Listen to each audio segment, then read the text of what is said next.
어머니! 아버지 돌아가신 지 얼마나 됐다고 이러십니까? 끝내 참지 못하고 소리를 내질렀던 그날, 어머니는 아무 말 없이 정장 소매만 꽉 움켜쥐고 계셨습니다. 평생 화장품 냄새 한 번 풍기지 않던 분이 그날은 유난히 낯선 향을 남기고 있었고 제 눈을 피한 채 황급히 봉투를 감추셨습니다. 그 봉투 안에 제 인생을 송두리째 뒤흔들 진실이 들어 있었을 줄은 분노에 눈이 멀어 있던 저는 상상조차 하지 못했습니다. 이바구 시작 전에 구독과 좋아요 부탁드리며 끝까지 함께 해주세요. 모든 의심의 시작은 정확히 한 달 전 아버지의 첫 제사 때부터였습니다. 아버지가 가신 지 꼬박 1년. 향냄새가 채 가시지도 않은 집안에는 정막만이 감돌았습니다. 어머니는 제사상을 치우면서도 내내 눈물바람이셨습니다. 마른 북어포처럼 바싹 야윈 어머니의 등을 보며 저는 맹세했습니다. 평생 고생만 시킨 아버지 목까지 내가 어머니를 업고 살아야겠다. 그런데 그 맹세가 무색해지는 데는 보름도 걸리지 않았습니다. 그날은 제가 평소보다 일찍 퇴근한 날이었습니다. 현관문을 여는데 익숙한 된장찌개 냄새 대신 묘하게 달큰하고 낯선 향기가 코를 찔렀습니다. 저렴한 분 냄새 혹은 싸구려 향수 냄새였습니다. 어머니, 저 왔어요. 안방 문을 열려던 저는 그 자리에서 굳어버리고 말았습니다. 경대 앞에 앉은 어머니, 평생 몸빼 바지나 늘어진 티셔츠만 입던 분이 난생 처음 보는 고운 옥색 정장을 입고 거울을 보고 계셨습니다. 입술에는 붉은 루즈가 어색하게 발라져 있었습니다. 심장이 덜컥 내려앉는 기분이었습니다. 아들이 온 줄도 모르고 거울 속 자신을 보며 수줍게 웃는 어머니의 얼굴. 그것은 자식을 위해 희생하던 어머니의 얼굴이 아니었습니다. 사랑에 빠진 여자의 얼굴이었습니다. 엄마. 제 인기척에 어머니는 소스라치게 놀라며 급히 루즈를 손등으로 닦아내셨습니다. 마치 죄를 짓다 들킨 사람처럼 당황한 기색이 역력했습니다. 아, 아들 왔냐? 밥은? 밥 먹어야지. 그 옷, 뭐예요? 어디 가시게요? 아니다. 그냥 동네 친구가 입어보라고 줘서 얼른 갈아입으마. 어머니는 허둥지둥 옷장을 열어 정장을 깊숙이 밀어 넣으셨습니다. 하지만 저는 보았습니다. 옷장 구석, 신문지로 꼼꼼히 싸둔 빳빳한 쇼핑백을요. 친구에게 받은 헌옷이 아니었습니다. 어머니가 직접 사온 새 옷이 분명했습니다. 그날 밤 저는 잠을 이룰 수 없었습니다. 아버지 사진을 보며 혼자 소주잔을 기울였습니다. 설마 아니겠지. 외로우셔서 그러시겠지. 꽃구경이라도 가고 싶으신 거겠지. 애써 마음을 눌렀지만 의심이라는 놈은 한번 싹을 틔우니 걷잡을 수 없이 자라났습니다. 며칠 뒤 새벽이었습니다. 목이 말라 거실로 나왔다가 베란다 쪽에서 들려오는 소곤거리는 소리에 발걸음을 멈췄습니다. 어머니였습니다. 불 꺼진 베란다 구석에 쪼그리고 앉아 누군가와 통화를 하고 계셨습니다. 그래, 안다. 나도 마음이 급하다. 수화기 너머의 목소리는 들리지 않았지만 어머니의 목소리는 평소 저와 대화할 때와는 전혀 달랐습니다. 물기 어린 듯 애절하면서도 어딘가 들뜬 목소리. 돈은 내가 어떻게든 해볼 테니까 걱정 말아라. 돈? 제 귀를 의심했습니다. 평생 콩나물값 100원도 아끼시던 분이 누구에게 돈을 해준다는 말입니까? 그리고 이어진 결정적인 한마디가 제 가슴에 비수를 꽂았습니다. 우리 애한텐 절대 비밀로 해줘야 한다. 알았지? 걔 알면 난리 난다. 심장이 터질 듯이 뛰었습니다. 손에 든 물컵이 달달 떨렸습니다. 우리의 바로 저를 말하는 것이었습니다. 저한테 숨겨야 할 비밀이라면 답은 하나밖에 없지 않습니까? 남자가 생긴 겁니다. 그것도 돈을 요구하는 남자가. 아버지가 평생 피땀 흘려 남겨주신 집과 쥐꼬리만한 유산, 그것을 노리는 제비 같은 놈일지도 모른다는 생각이 머릿속을 지배했습니다. 방으로 돌아와 이불을 뒤집었었지만 배신감에 치가 떨려 숨조차 제대로 쉴 수 없었습니다. 아버지 영정사진이 어둠 속에서 저를 보고 있는 것만 같아 죄스러움에 가슴을 쳤습니다. 어머니, 어떻게 이러실 수 있습니까? 아버지가 눈도 못 감고 구천을 떠돌고 계실 텐데. 그날 이후 집안 공기는 살얼음판처럼 변했습니다. 저는 말수가 줄었고 어머니는 제 눈치를 보며 밖으로 도는 시간이 늘어났습니다. 어머니가 외출할 때마다 저는 핑계를 대고 집에 전화를 걸어보거나 베란다에서 어머니가 사라지는 방향을 하염없이 지켜봤습니다. 그리고 오늘 아침이었습니다. 어머니는 또다시 그 옥색 정장을 꺼내 입으셨습니다. 이번에는 아예 머리까지 미용실에서 드라이를 하고 오셨더군요.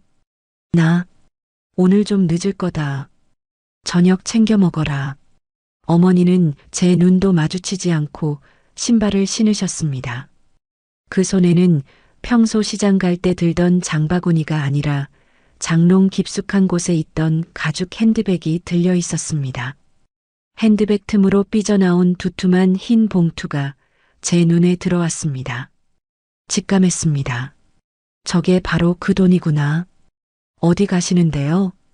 제 목소리가 낮게 깔렸습니다. 그냥 경로당 친구들이랑 바람 좀 쐬러.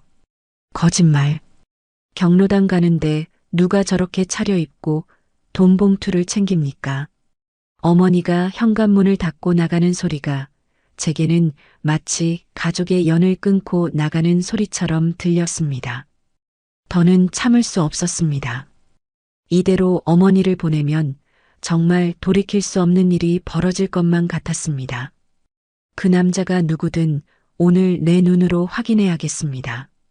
그리고 어머니가 제 정신이 아니라면 억지로라도 끌고 와서 아버지 사진 앞에 무릎 꿇릴 것입니다.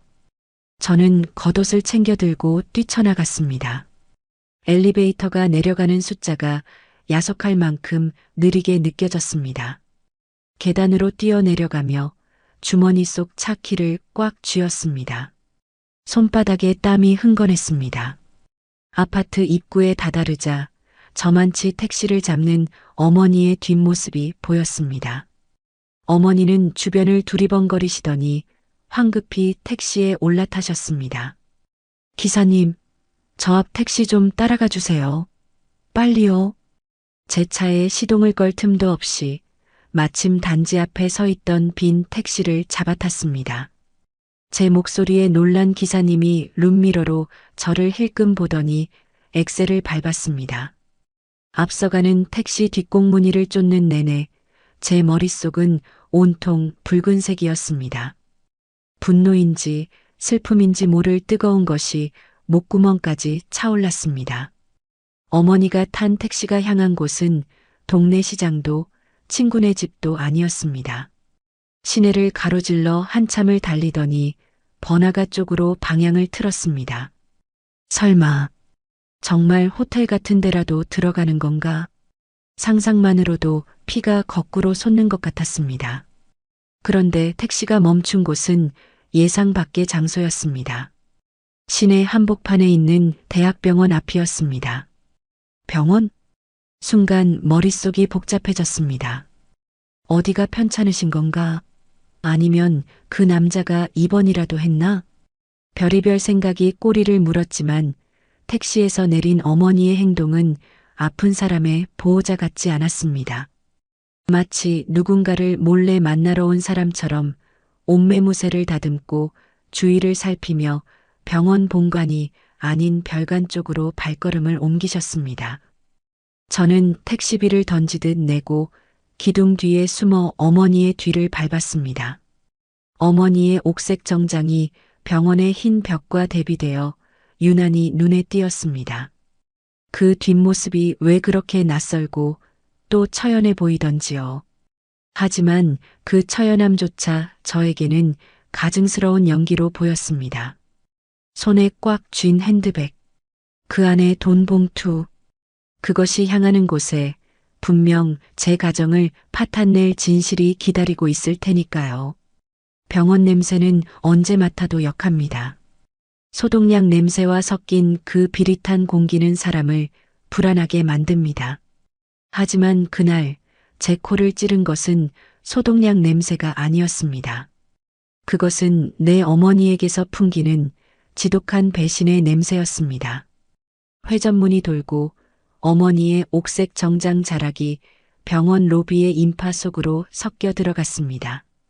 저도 덩달아 몸을 숨기며 회전문을 밀고 들어갔습니다. 심장이 귓가에서 쿵쿵거리는 소리가 너무 커서 지나가는 간호사들이 제 소리를 들을까 겁이 날 정도였습니다. 대체 여기가 어디라고 온 거야? 종합병원 로비는 시장통처럼 북적였습니다. 접수 대기 번호를 기다리는 사람들, 휠체어를 미는 보호자들, 링거대를 끌고 다니는 환자들. 그 수많은 사람들 사이에서 어머니는 마치 다른 세상 사람처럼 보였습니다. 허름한 몸빼 바지에 헝클어진 머리로 아버지를 간병하던 그 옛날의 어머니가 아니었습니다. 꼿꼿하게 허리를 펴고 핸드백을 소중하게 쥐고 누군가를 찾듯 두리번거리는 저 여자는 제가 모르는 낯선 여자였습니다. 어머니는 엘리베이터 쪽으로 향했습니다. 사람들이 우르르 몰려타는 통에 저도 하마터면 놓칠 뻔했습니다. 닫히는 문틈 사이로 층수 버튼을 누르는 어머니의 손이 보였습니다. 9층? 암센터와 호스피스 병동이 있는 층이었습니다. 9층? 설마 그놈이 암이라도 걸린 건가? 순간 머릿속에서 퍼즐이 맞춰지는 것 같아 소름이 돋았습니다. 돈이 필요하다고 했었죠. 우리 애한테는 비밀로 해달라고 했었죠. 그래요. 그 남자가 아픈 겁니다. 죽을 병에 걸린 내연남을 살리겠다고 아버지가 남긴 돈을 싸들고 온 겁니다. 그 생각이 들자 다리에 힘이 풀리기는커녕 오히려 뻣뻣하게 굳어버렸습니다. 저는 엘리베이터를 기다릴 수 없어 비상계단으로 뛰었습니다. 한 층, 두 층, 계단을 오를 때마다 숨이 턱 끝까지 차올랐지만 멈출 수 없었습니다. 오히려 이 숨가쁨이 저를 더 독하게 만들었습니다. 계단을 오르며 저는 3년 전 아버지의 마지막 모습을 떠올렸습니다. 아버지가 폐암 말기 판정을 받았을 때 어머니가 하셨던 말이 생생합니다. 여보, 우리 형편의 대학병원은 무리예요. 그냥 동네 큰 병원으로 가요. 돈이 무서워서 병원비가 무서워서 벌벌 떨던 분이었습니다. 아버지는 그 말에 힘없이 고개를 끄덕이셨고 결국 제대로 된 치료 한번 못 받아보고 요양병원에서 쓸쓸히 눈을 감으셨습니다. 그런데 지금 당신의 남편을 그렇게 보낸 사람이 얼굴도 모르는 다른 사내를 위해서는 저렇게 곱게 차려입고 대학병원을 제 집처럼 드나든다는 말입니까? 9층에 도착했을 때 저는 땀범벅이 되어 있었습니다.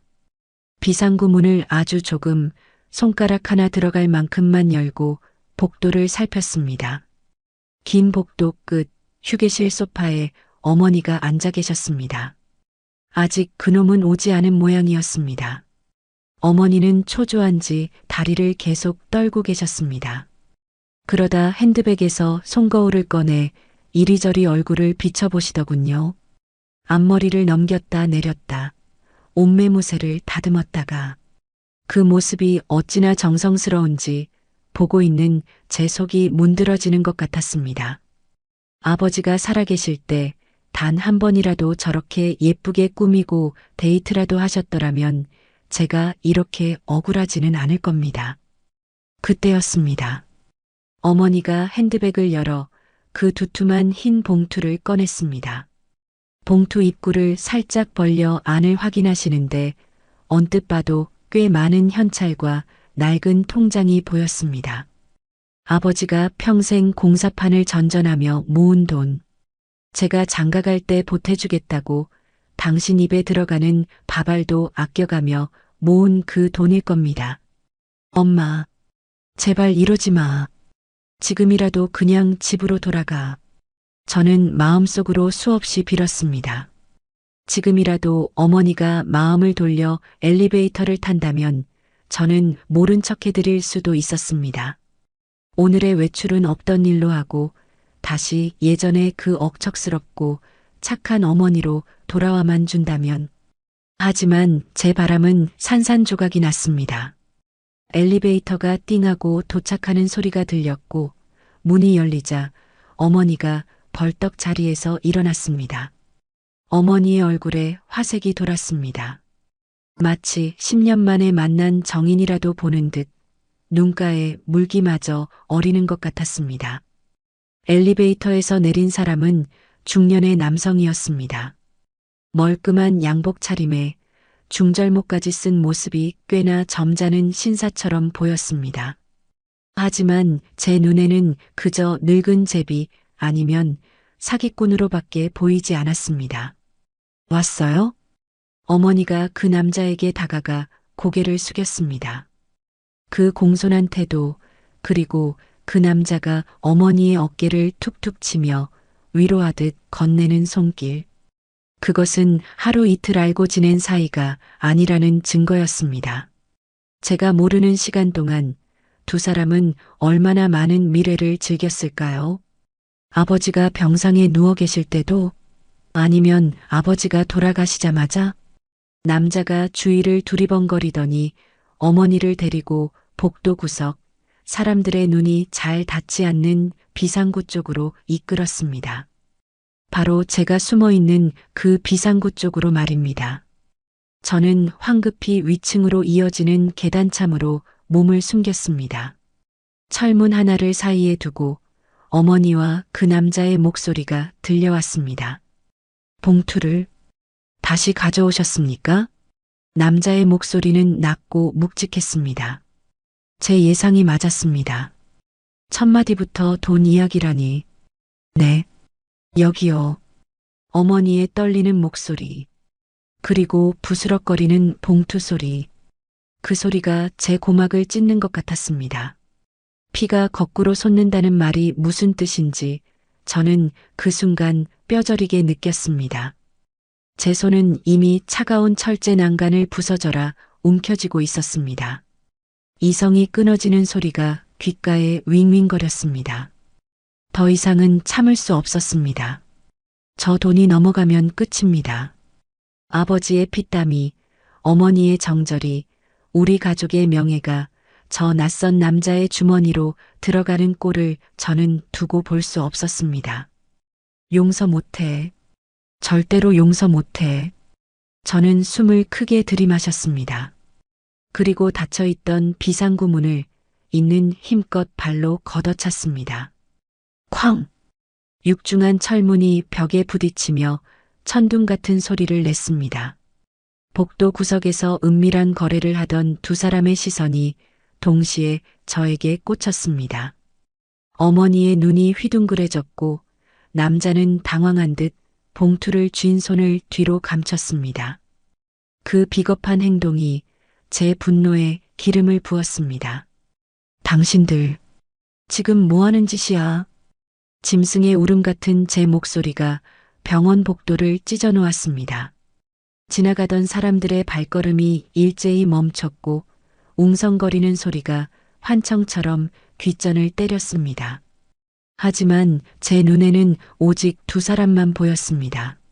사색이 된 어머니와 봉투를 뒤로 감추며 당황한 기색이 역력한 그 중년 남자. 아, 아들아. 내가 여길 어떻게 해. 어머니는 귀신이라도 본 사람처럼 파랗게 질려 한 걸음 뒷걸음질을 쳤습니다. 그 곱게 차려입은 옥색 정장 위로 제 시선이 꽂힐 때마다 저는 구역질이 날 것 같았습니다. 평생 자식과 남편밖에 모르던 여자가 낯선 사내 앞에서 저렇게 부끄러운 표정을 짓다니요. 저는 성큼성큼 다가가 남자의 멱살을 잡을 듯이 손을 뻗었습니다. 당신 누구야? 우리 어머니한테 무슨 짓을 한 거냐고. 이복의 젊은이. 흥분하지 말고 내 말 좀 들어보게나. 여긴 병원일세. 남자는 의외로 침착하게 제 손을 피하며 뒷걸음질 쳤습니다. 그 점잖은 말투와 태도가 오히려 제 속을 긁어놓았습니다. 도둑질을 하다 들켰으면서 뻔뻔하게 어른 행세를 하는 꼴이라니요. 병원? 병원이면 남의 집안 풍비박산 내도 됩니까? 우리 아버지 눈 감으신 지 겨우 1년입니다. 1년? 당신 우리 어머니한테서 대체 무슨 돈을 뜯어내는 거야? 제 목소리는 이미 통제할 수 없을 만큼 커져 있었습니다. 아버지가 평생을 바쳐 모은 그 돈. 그 돈이 저 남자의 더러운 주머니로 들어간다고 생각하니 피가 거꾸로 솟았습니다. 저는 남자의 뒤로 감춰진 손을 향해 달려들었습니다. 내놔. 그 돈 당장 내놓으라고. 아들아, 안 된다. 제발, 제발 참아라. 그때 어머니가 제 허리춤을 결사적으로 끌어안았습니다. 평소엔 제 팔뚝 하나 제대로 못 밀어내던 마른 몸 어디서 그런 힘이 났는지 어머니는 저를 필사적으로 막아섰습니다. 그 모습이 저를 더 미치게 만들었습니다. 비키세요. 엄마가 어떻게 나한테 이럴 수 있어? 아버지가 남긴 돈을 나한테는 비밀로 하고 저런 제비 같은 놈한테 갖다 바쳐? 엄마 미쳤어. 아니다. 그런 게 아니야. 어머니는 엉엉 소리내어 울며 제 바짓가랑이에 매달렸습니다. 경비원들이 멀리서 무전기를 들고 뛰어오는 모습이 보였습니다. 하지만 멈출 수 없었습니다. 여기서 물러서면 저는 영원히 바보 천치로 살게 될 것 같았습니다. 이거 나요. 저는 어머니의 손을 거칠게 뿌리쳤습니다. 그 반동으로 어머니가 복도 바닥에 털썩 주저앉았지만 저는 쓰러진 어머니를 일으켜줄 생각조차 하지 못했습니다. 저의 모든 신경은 오직 남자가 쥐고 있는 그 하얀 봉투에 쏠려 있었습니다. 이거 나라, 젊은이. 자네가 생각하는 그런 게 아니야. 남자가 봉투를 가슴팍으로 숨기며 방어했지만 저는 이미 눈이 뒤집힌 상태였습니다. 아무리 점잖은 척해도 나이 든 사람의 힘이 분노에 찬 젊은 저를 당해낼 수는 없었습니다. 내놓으라고 했지. 거친 몸싸움 끝에 찌익하는 소리와 함께 봉투가 찢어졌습니다. 허공으로 무언가가 흩뿌려지는 듯 하더니 바닥으로 둔탁한 소리를 내며 내용물들이 쏟아졌습니다. 팔랑거리는 5만원권 지폐 몇 장, 그리고 낡을 대로 낡은 국민은행 통장, 마지막으로 꼬깃꼬깃하게 접힌 누런 편지 봉투 하나. 저는 거친 숨을 몰아쉬며 바닥에 흩어진 것들을 노려보았습니다. 그런데 뭔가 이상했습니다. 남자가 빼앗기지 않으려 발버둥 쳤던 것은 돈이 아니었습니다. 바닥에 떨어진 지폐를 밟고 서서라도 남자는 황급히 그 낡은 통장과 편지를 주우려 허리를 굽혔습니다. 안 돼. 그건. 어느새 바닥에서 일어난 어머니가 비명을 지르며 남자의 손보다 먼저 그 편지를 낚아채려 몸을 날렸습니다. 하지만 제 손이 조금 더 빨랐습니다. 저는 어머니의 손을 피해 편지와 통장을 낚아챘습니다. 이게 뭔데? 이깟게 뭔데 이 난리야? 통장을 펼쳐들었습니다. 손끝이 파르르 떨렸습니다. 통장 안쪽에는 꼬박 30년이 넘는 세월 동안 10,000원, 5만원, 10만원씩 차곡차곡 찍힌 입금 내역이 빼곡했습니다. 글씨가 거의 지워질 정도로 오래된 거래네요. 이건 아버지가 모은 돈이 아니었습니다. 우리 집에는 이렇게 오래된 통장 자체가 존재하지 않았으니까요. 예금주 이름 란을 확인하는 순간 저는 숨이 턱 막히는 것을 느꼈습니다. 이영희. 어머니의 이름은 김말순이었습니다. 이영희? 생전 처음 들어보는 이름이었습니다. 도대체 이 여자는 누구길래 이 오래된 통장을 우리 어머니가 가지고 있으며 왜 이 남자에게 전달하려 했던 걸까요? 혼란스러운 머리를 부여잡고 저는 덜덜 떨리는 손으로 편지 봉투를 뜯었습니다. 어머니가 아들아, 제발. 그거 보면 안 돼. 하고 통곡하며 제 바짓가랑이를 잡고 늘어졌습니다. 놓으세요. 당장 놓으라고. 어머니의 절규가 병원 복도를 메웠지만 저는 편지를 펼쳐들었습니다. 맞춤법도 다 틀리고 손이 떨린 듯 삐뚤빼뚤하게 꾹꾹 눌러 쓴 글씨였습니다. 내 아들, 장가갈 때 정장이라도 한 벌 해주고 싶었는데 눈앞이 번쩍 아득해졌습니다. 내 아들, 장가갈 때 저는 이미 3년 전에 결혼을 한 몸이었습니다. 그리고 우리 집의 외아들은 저 하나뿐이었습니다. 그런데 이 편지의 주인공은 누구를 향해 아들이라고 부르고 있는 겁니까? 저는 눈을 부릅뜨고 다음 문장을 읽어내렸습니다.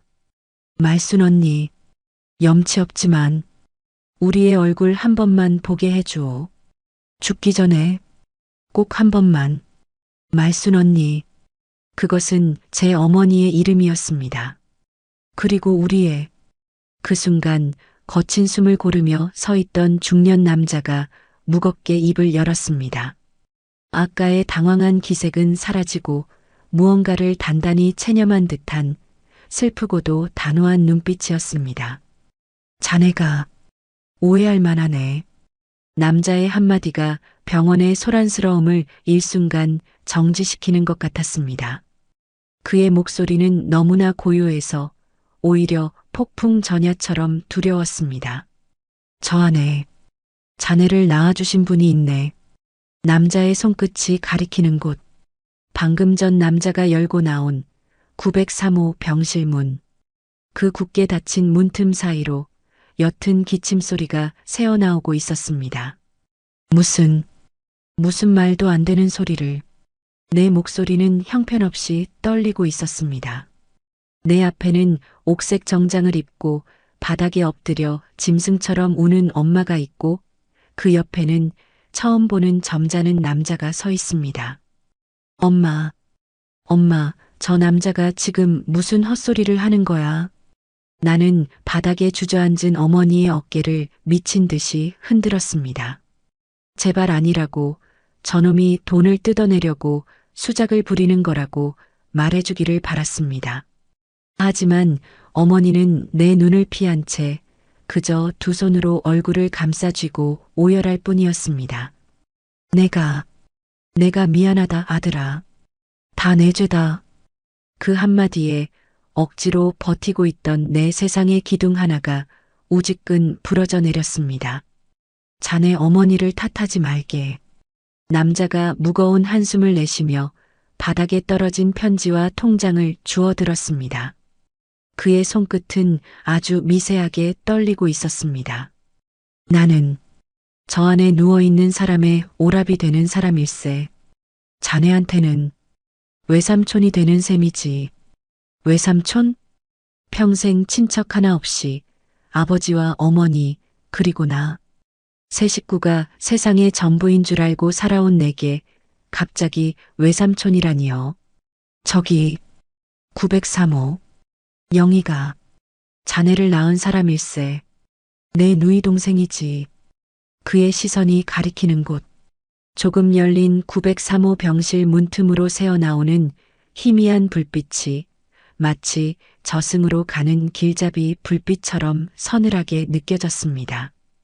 나는 귀신에 홀린 사람처럼 비틀거리며 그 문을 향해 걸어갔습니다. 어머니가 아들아 안 돼. 아직은 안 돼. 하며 내 바짓가랑이를 잡았지만 나는 그 손을 뿌리쳤습니다. 덜컥 병실 문을 밀어젖혔을 때 코를 찌르는 강렬한 약품 냄새와 피비린내 비슷한 것이 훅 끼쳐왔습니다. 6인실 병실의 가장 구석 자리, 커튼이 반쯤 처진 침대 위에 사람이 있었습니다. 아니, 사람의 형상을 한 뼈대라고 해야 맞을 겁니다. 산소호흡기를 입에 물고 가쁜 숨을 몰아쉬는 여자. 머리카락은 다 빠져 하얀 비닐을 쓰고 있었고 뺨은 움푹 파여 해골 같았습니다. 그녀의 앙상한 팔에는 굵은 주삿바늘이 여러 개 꽂혀 있었습니다. 누구? 그녀가 다친 눈꺼풀을 힘겹게 들어올리며 중얼거렸습니다. 그 목소리는 바스러지는 낙엽 소리 같았습니다. 나는 그 자리에 못 박힌 듯 서서 그녀의 얼굴을 멍하니 내려다보았습니다. 나와 닮은 구석이라고는 그 푹 꺼진 눈매 어딘가에 남아있는 희미한 흔적뿐이었습니다. 영희야. 내 뒤를 따라 들어온 남자가 침대 곁으로 다가가 그녀의 앙상한 손을 잡았습니다. 오빠, 말순 언니는? 언니 만났어? 돈 줬어? 산소호흡기 너머로 새어나오는 목소리는 헐떡임에 가까웠습니다. 그녀의 초점 없는 눈동자가 허공을 헤매다 문가에 선 나를 발견하고는 멈칫했습니다. 누구? 그 순간 내 뒤에서 숨죽여 울고 있던 어머니가 병실로 뛰어들어왔습니다. 어머니는 침대 앞 바닥에 털썩 주저앉아 그녀의 마른 손을 쥐고 통곡했습니다. 영희야, 영희야, 내가 미안하다. 우리 아들이 여길 와버렸어. 어머니의 오열에 병상에 누운 여자의 눈동자가 크게 흔들렸습니다. 그녀의 시선이 내 얼굴에 가닿았습니다. 믿을 수 없다는 듯 혹은 두려운 듯 그녀의 마른 입술이 달달 떨렸습니다. 아들, 우리 아기. 그녀의 눈에서 굵은 눈물방울이 관자놀이를 타고 베개로 굴러떨어졌습니다. 나는 한 걸음 뒷걸음질을 쳤습니다. 도망치고 싶었습니다. 이 끔찍한 연극 무대에서 빠져나가 내 익숙한 집으로, 내 진짜 어머니의 품으로 돌아가고 싶었습니다. 설명해. 당장 설명해. 나는 남자를 향해 소리쳤습니다. 내 목소리는 병실을 쩌렁쩌렁 울렸지만 이상하게도 내 귀에는 내 목소리처럼 들리지 않았습니다. 남자는 침대 옆 보호자용간이 의자에 털썩 주저앉았습니다. 그의 얼굴에는 깊은 회한과 피로가 짙게 깔려 있었습니다. 30년 전 일일세. 남자가 천천히 입을 열었습니다. 영희는, 내 누이는 그 당시 식모살이를 하던 19살 어린애였지. 철도 모르던 애가 그 집 도련님한테 겁탈을 당하고 아이를 가졌어. 쫓겨나다시피 길거리로 나앉은 동생을. 무능한 나는 거두지 못했네. 남자의 눈시울이 붉어졌습니다. 나는 숨을 죽인 채 내 존재의 기원이 되는 그 끔찍한 이야기를 듣고 있었습니다. 달동네 단칸방에서 굶어 죽기 직전에 영희를 걷어준 사람이 바로 자네 어머니 김말순 씨였네. 내 시선이 바닥에 엎드린 어머니를 향했습니다. 어머니는 여전히 고개를 들지 못한 채 어깨를 들썩이고 있었습니다. 말순 씨 부부는 아이가 없었지. 영희가 뱃속에 자네를 품고 있을 때 말순 씨가 제 입에 들어갈 밥을 덜어 먹이며 영희를 돌봤어. 그리고 자네가 태어나던 날, 남자가 목이 메는 듯 말을 멈추고 마른 침을 삼켰습니다. 미혼모 딱지를 달고는 자네를 도저히 호적에 올릴 수도 키울 수도 없었지. 영희가 아이를 안고 수면제를 털어 넣으려던 날 밤, 말순 씨가 아이를 빼앗아 품에 안았네.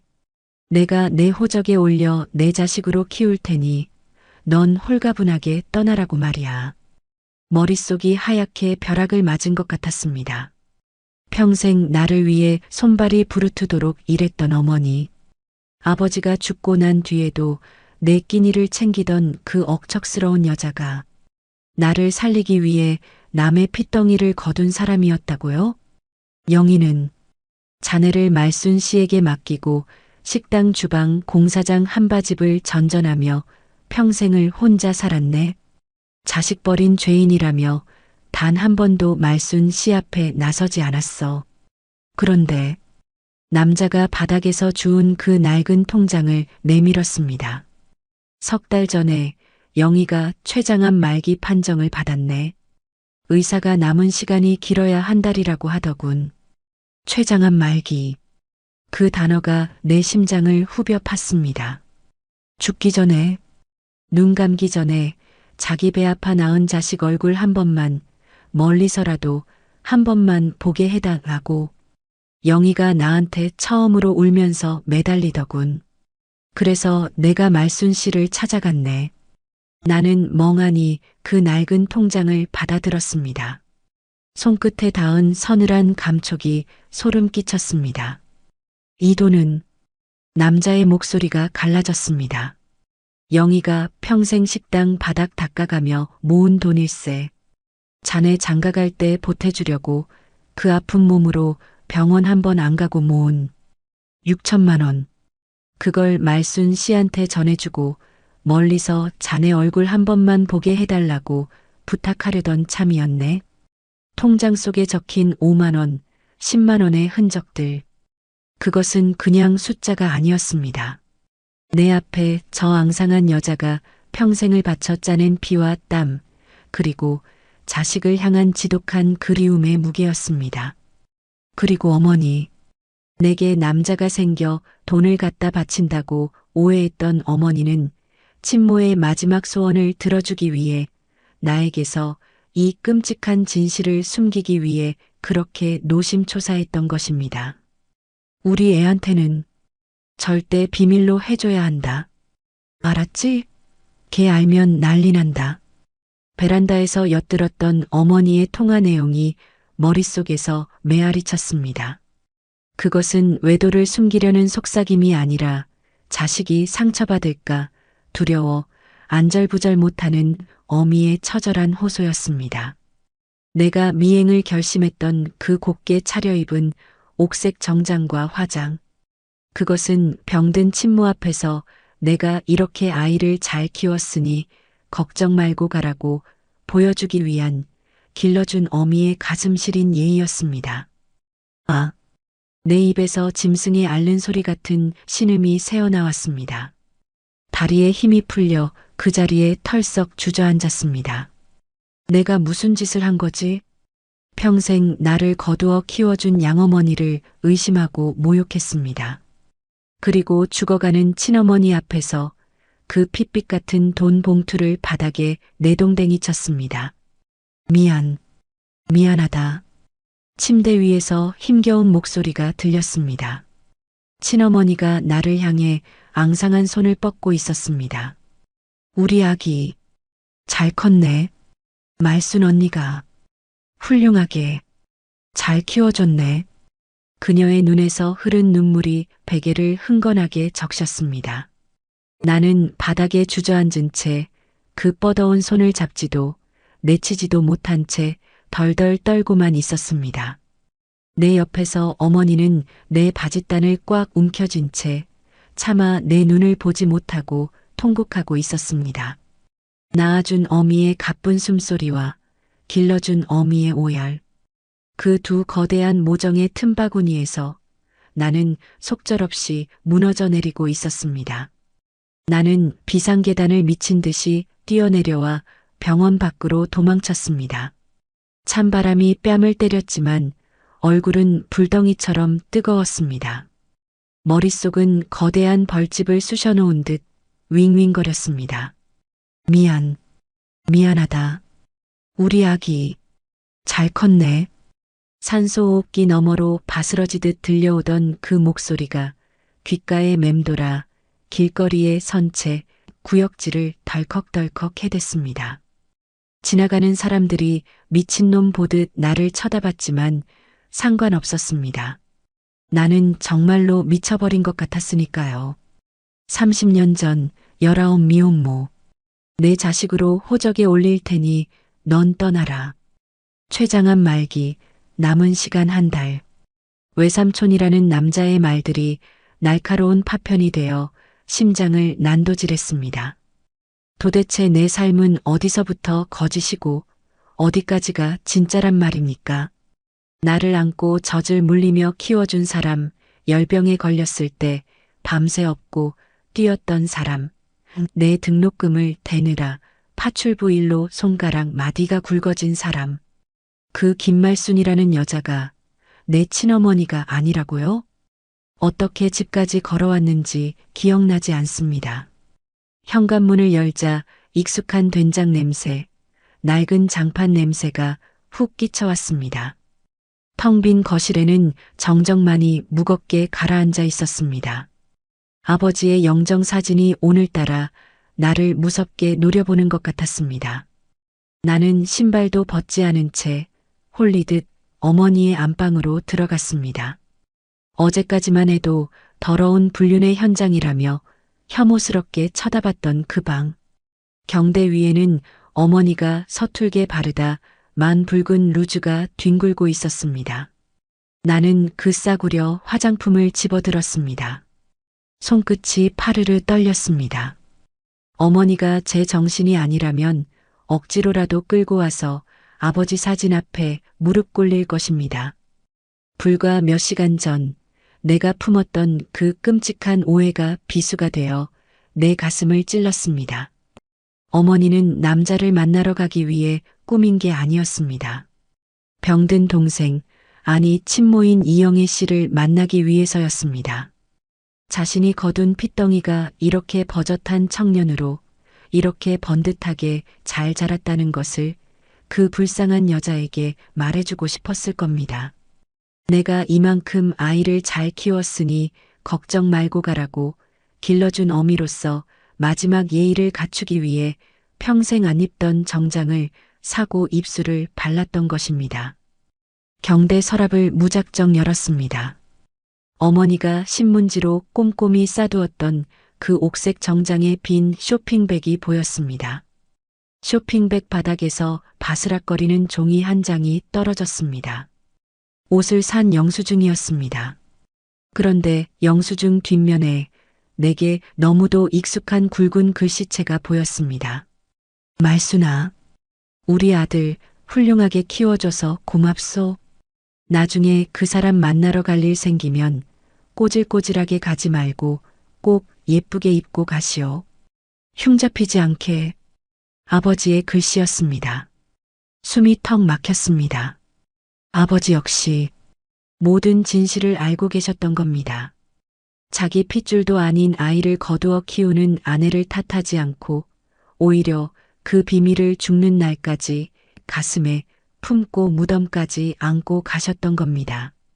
그리고 아내가 언젠가 겪게 될 그 슬픈 만남을 예견하고 쌈짓돈을 몰래 남겨두셨던 모양입니다. 아, 짐승 같은 통곡이 터져 나왔습니다. 나는 영수증을 가슴에 품고 방바닥에 엎드려 울었습니다. 바보같이, 천치같이. 나는 그것도 모르고 어머니가 아버지를 배신했다며 그깟 낡은 통장을 빼앗겠다고 병원 복도에서 어머니를 바닥에 내동댕이 쳤습니다.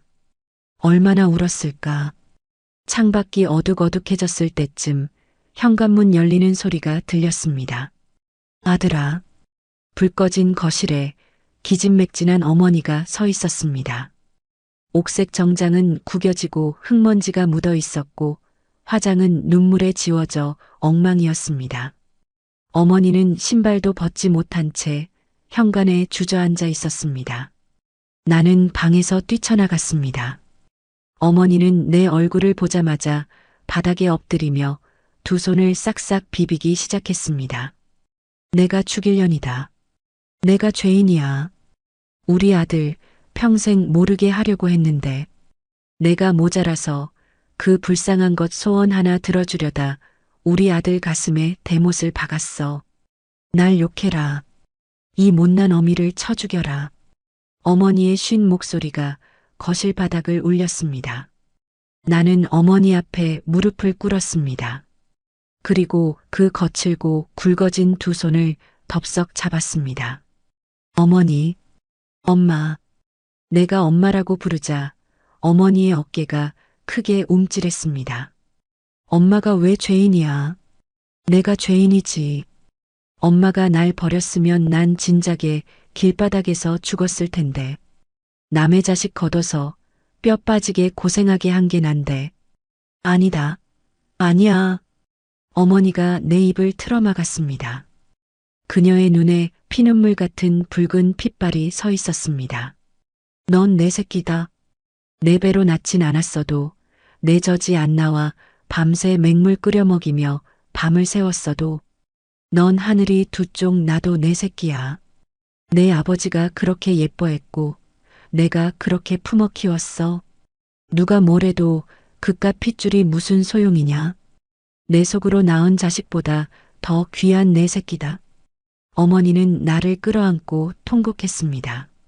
나도 어머니의 굽은 등을 껴안고 어린아이처럼 엉엉 울었습니다.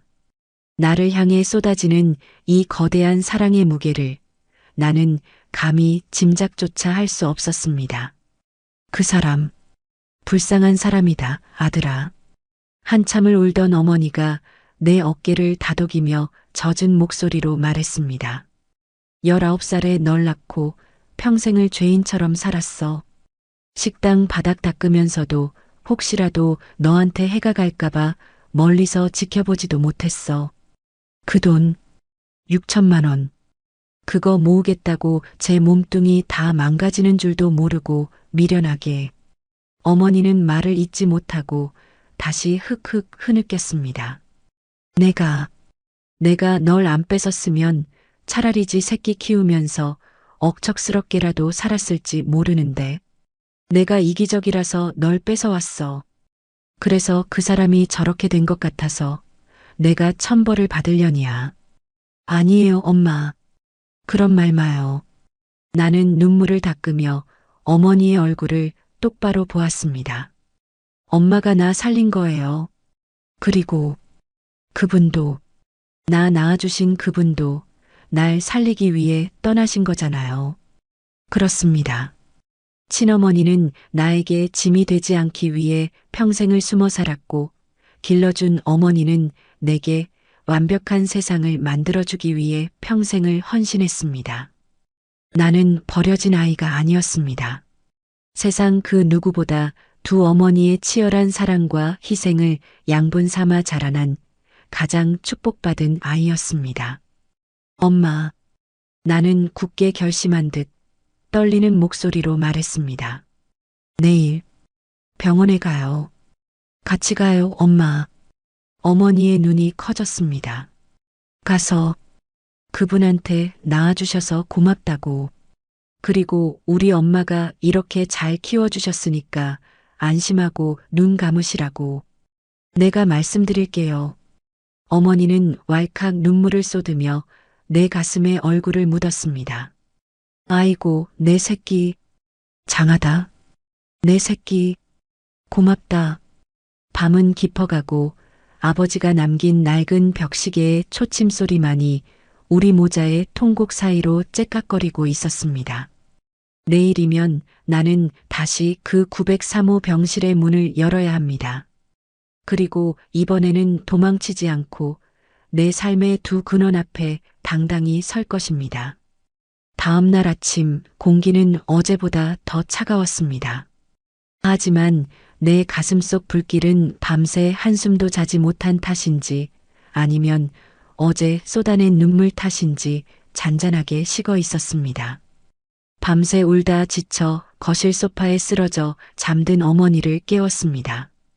어머니의 눈두덩은 퉁퉁 부어 있었고 얼굴에는 피로와 근심이 가득했지만 나를 보는 눈빛만큼은 어느 때보다 따뜻했습니다.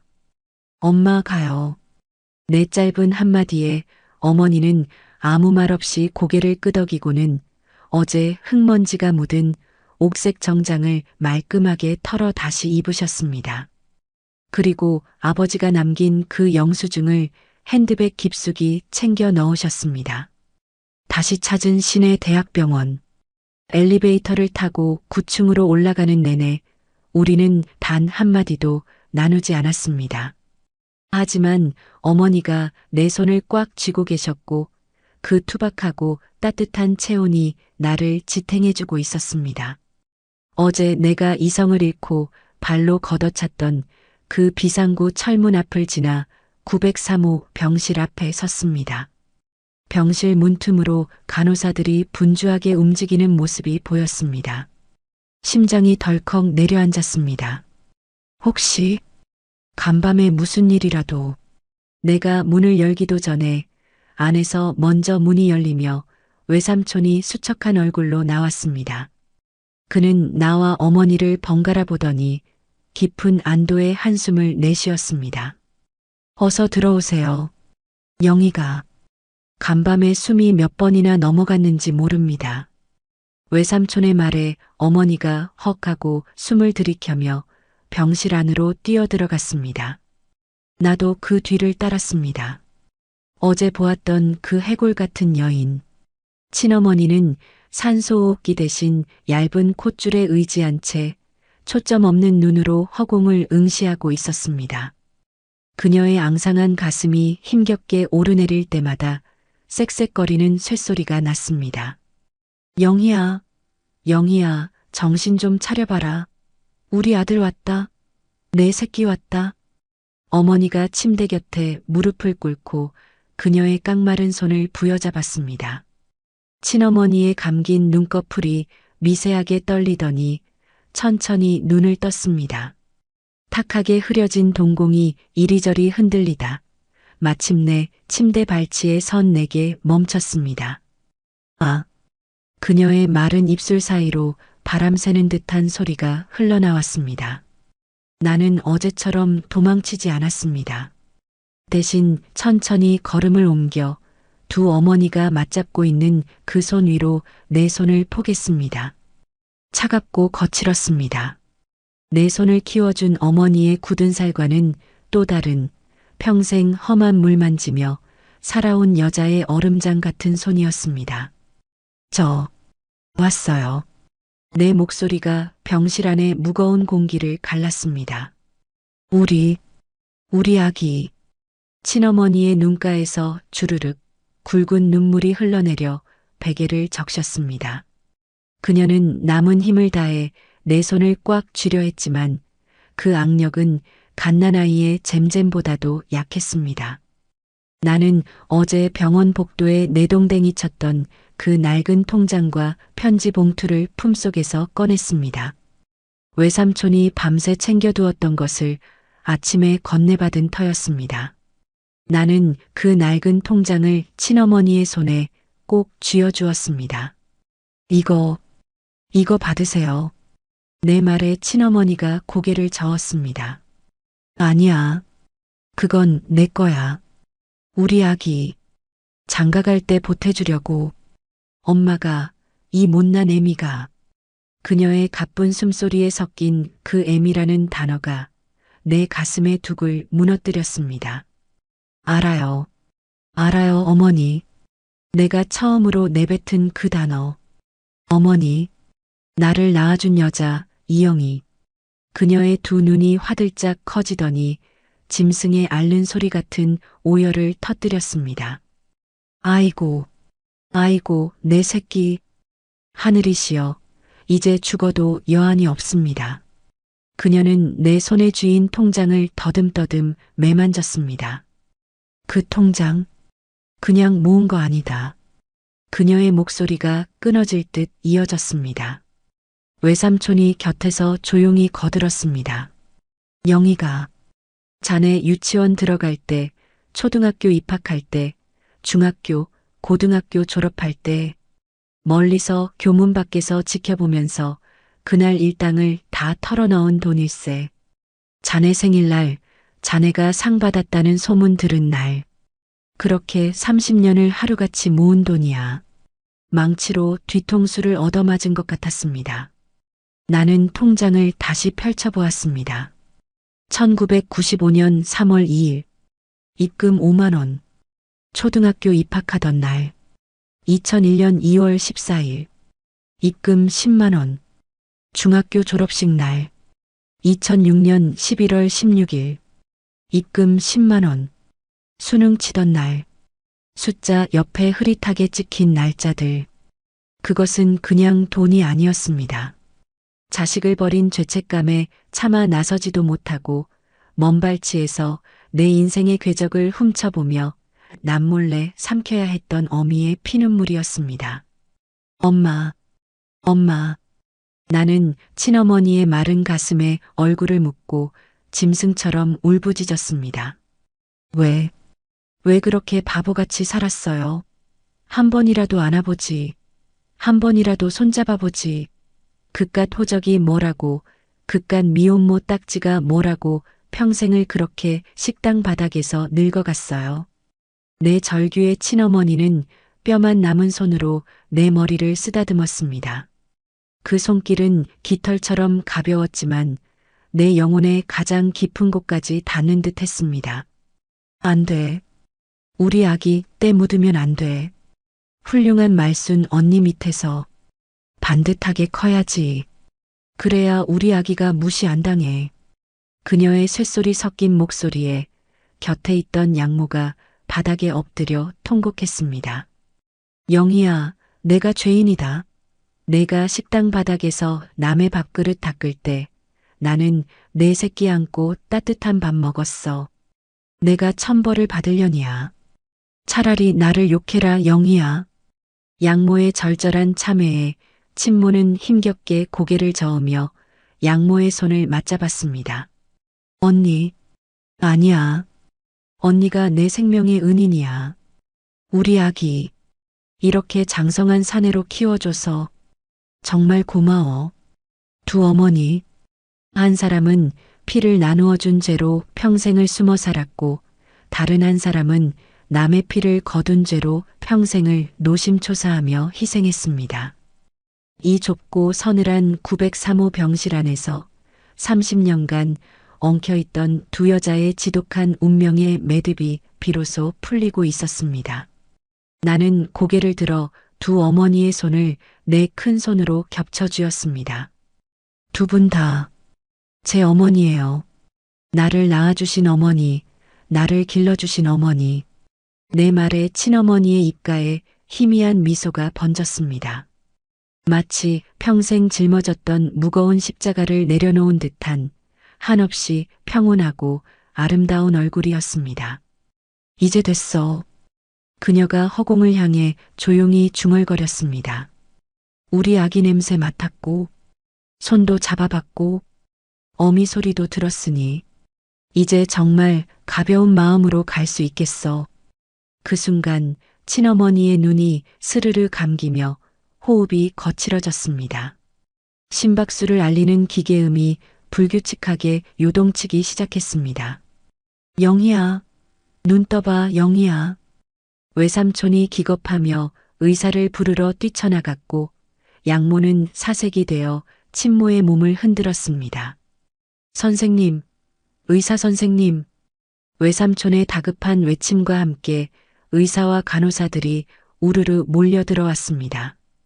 그들은 기계 조작 버튼을 누르고 산소호흡기 압력을 조절하며 바쁘게 움직였습니다. 하지만 그들의 눈빛에는 이미 체념이 깃들어 있었습니다. 죽음의 그림자가 친어머니의 앙상한 몸 위로 짙게 드리워지고 있다는 것을 그 자리에 있는 모두가 직감하고 있었습니다. 영희야, 안 돼. 영희야, 눈 좀 떠봐. 우리 아들이 내 손 잡고 있잖아. 어머니는 의사들에게 떠밀려 뒤로 물러나면서도 친어머니를 향해 처절하게 손을 뻗었습니다. 나는 의사들의 틈바구니 속에서 굳어버린 듯 서 있었습니다. 차갑게 식어가는 친어머니의 손. 그 손을 놓치면 방금 찾은 나의 반쪽짜리 세상이 영원히 사라져버릴 것만 같았습니다. 가족분들, 이제 마지막 인사를 하시는 게 좋겠습니다.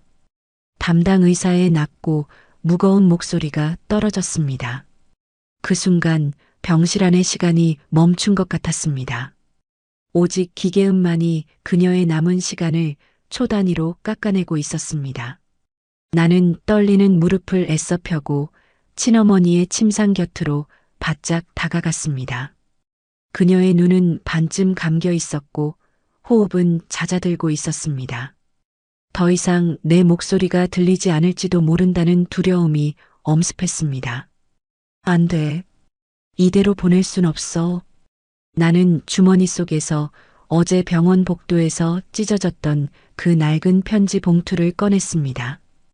어제는 제대로 읽어보지도 못하고 분노에 차 바닥에 던져버렸던 그녀의 일생이 담긴 그 편지.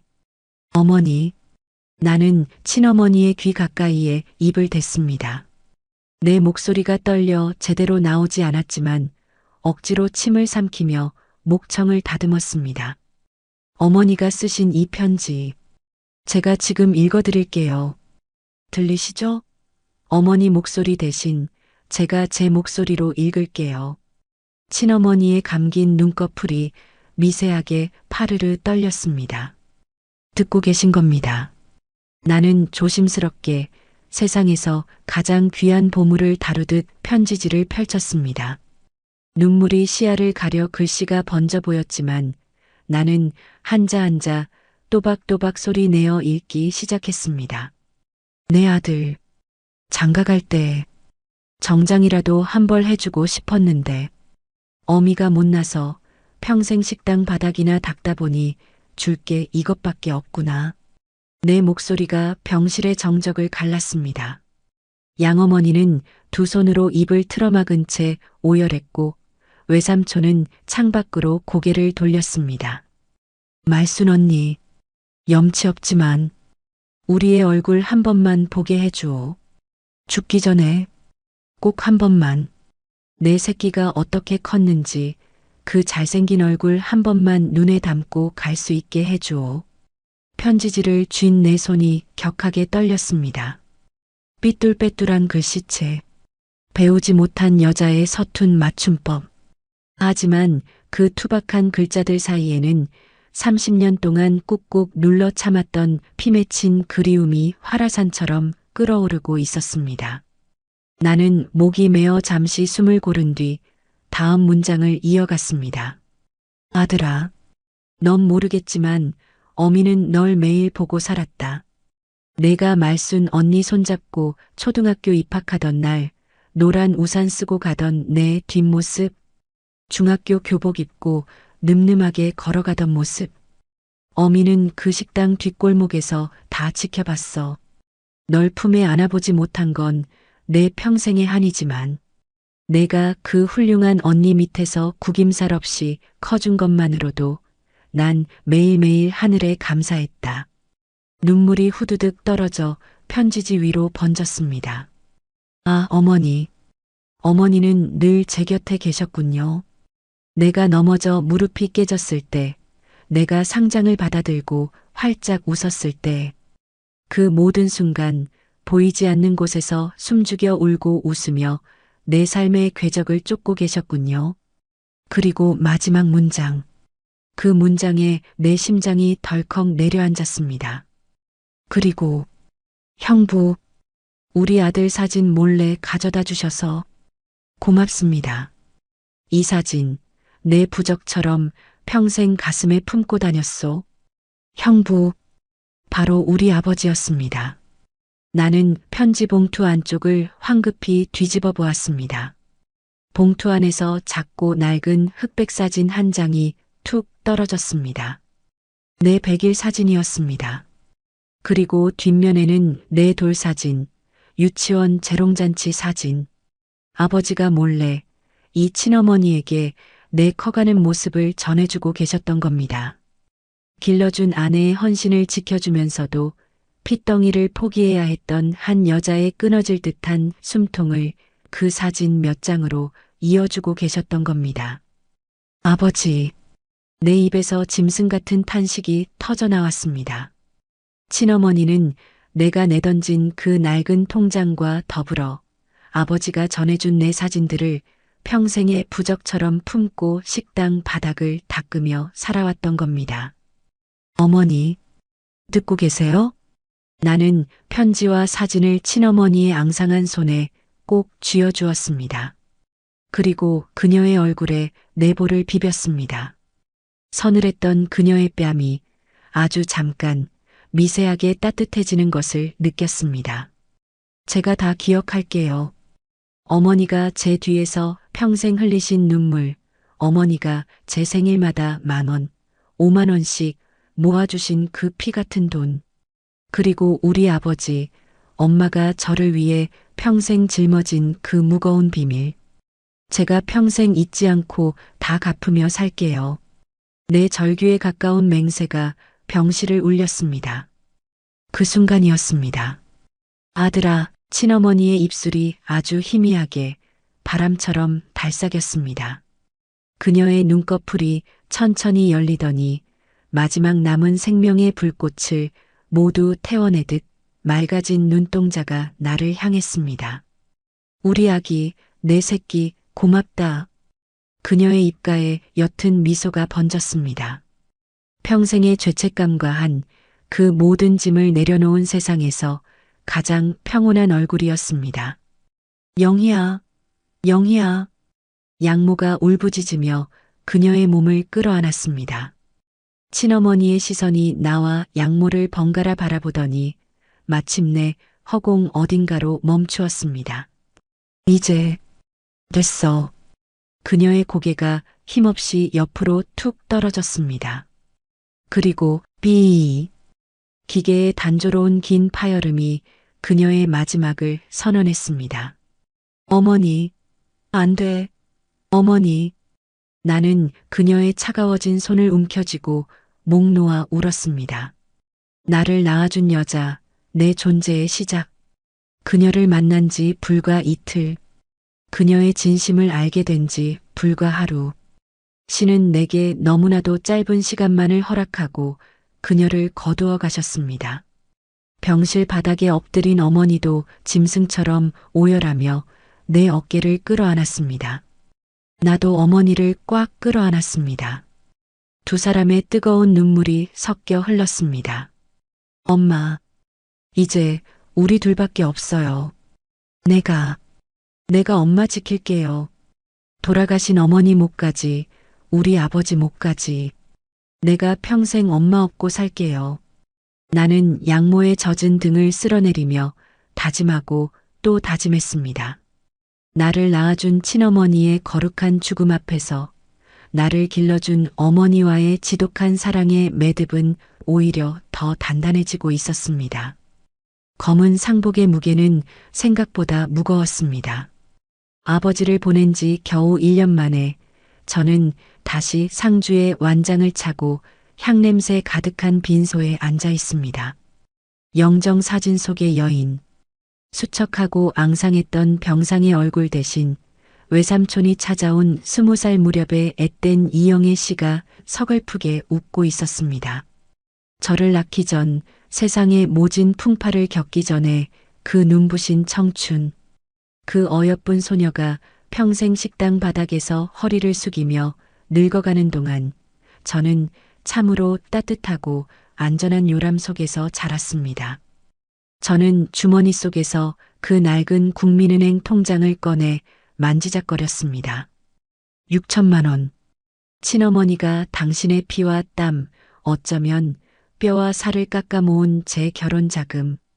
내 아들, 장가갈 때 정장이라도 한 벌 해주고 싶었는데 그녀의 편지 구절이 귓가에 맴돌아 또다시 코끝이 찡해졌습니다.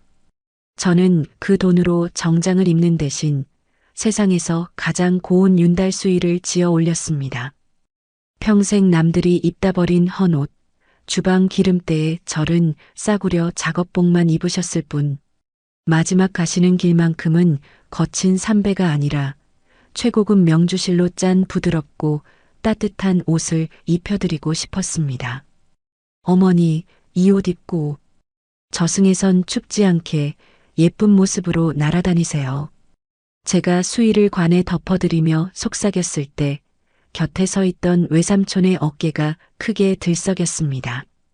빈소는 조문객 하나 없이 쓸쓸했습니다. 평생 숨어 지낸 분이니 찾아올 인연이 있을 리 만무했죠.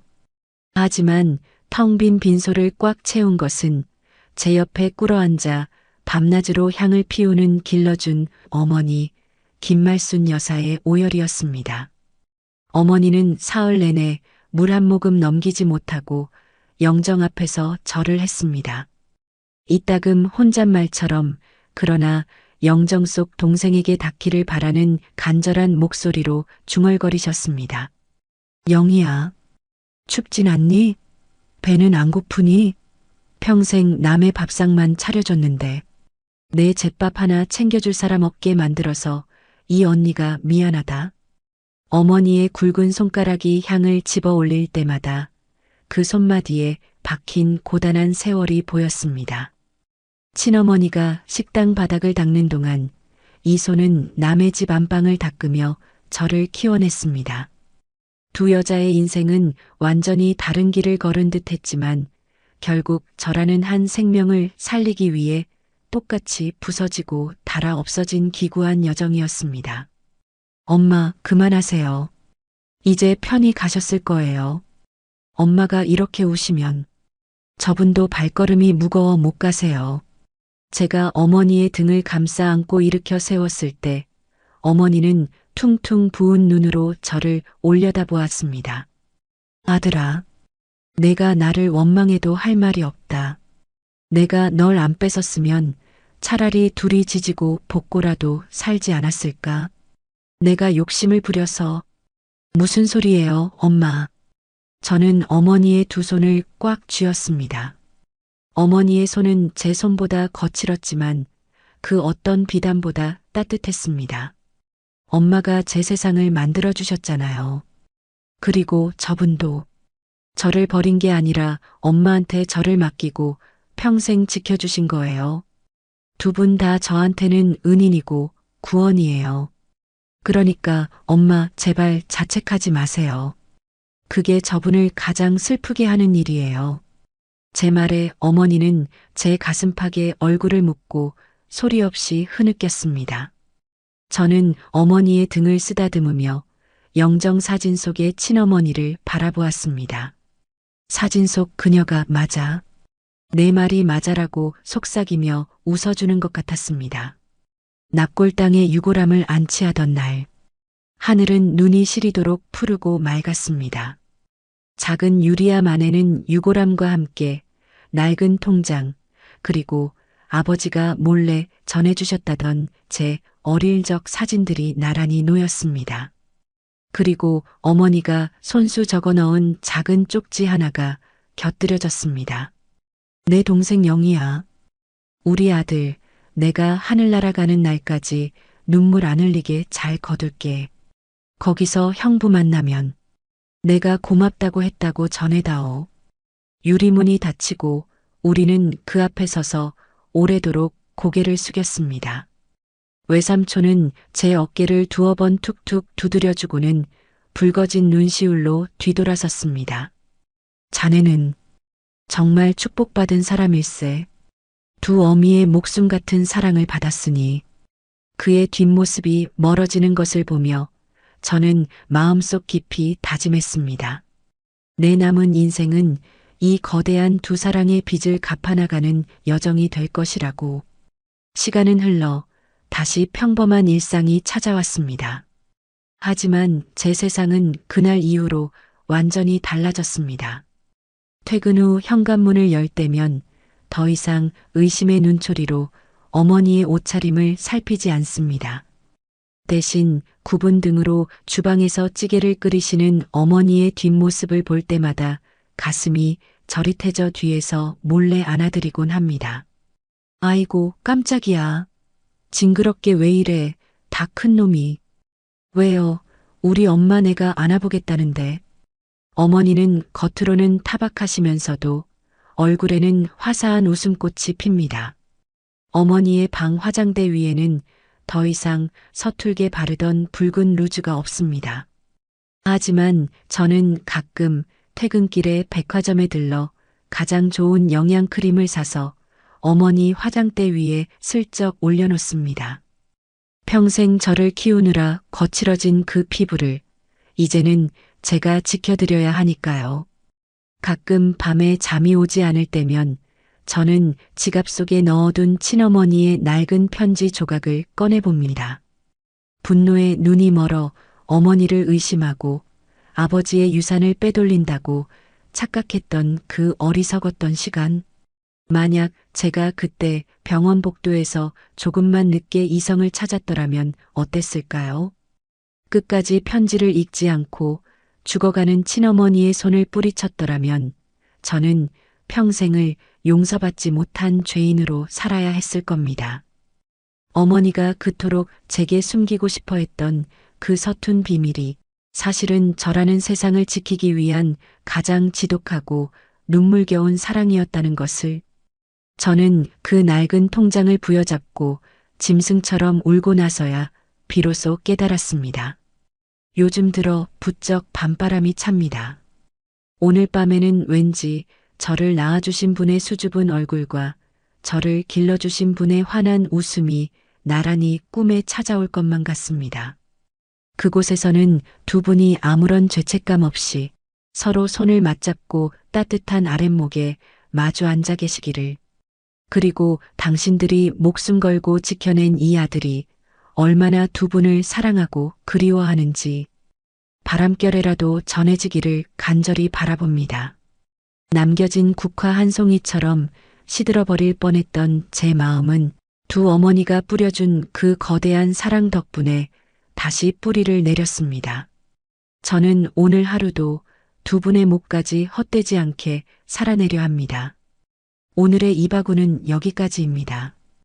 끝까지 함께 해주셔서 감사드리며 구독과 좋아요 눌러주시면 놀라운 인생 사연들을 누구보다 먼저 무료로 만나보실 수 있습니다.